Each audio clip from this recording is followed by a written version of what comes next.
এই যে টক খাওয়াচ্ছেন, এটা খেলে তো পেটের সমস্যা হবে।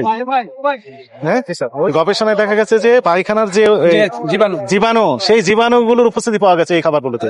তো সেগুলো তো খাওয়ানো যাবে না, যাবে কিনা বলেন? আপনার বাচ্চাকে খাওয়াতে পারবেন আপনি? জেনে শুনে খাওয়ানো যাবে নাকি? একটা একটা করে দেখান আমরা। ধনে পাতা, আর এটা লবণ লবণ। কি লবণ? লবণ মানে নর্মাল লবণ। ভিতরে একটু কেমন যেন ময়লা লাগছে। আমি হাতে ধরে তো ঘুমিয়ে ও, হাতে কি দেন? ঘুমি লাগে তুমি। ও, এই জন্য একটু ময়লা হয়ে গেছে। কতদিন ধরে ব্যবহার করেন এটা? বুঝিনি তো না, এই কোটাটা বা এই পাত্রটা ব্যবহার করেন কত বছর? 3 দিন এইরকম কালি হয়ে গেছে, কালো হয়ে গেছে। চাপ পড়ে যাবে সংসার খাইতে থাকো। এটাও কালো হয়ে গেছে। আর এটা কি? এটা সব চামড়িচা। ওই যে মাছি পড়ে আছে, তাই না? আপনি পরিষ্কার করেন কোথায়? এখানে?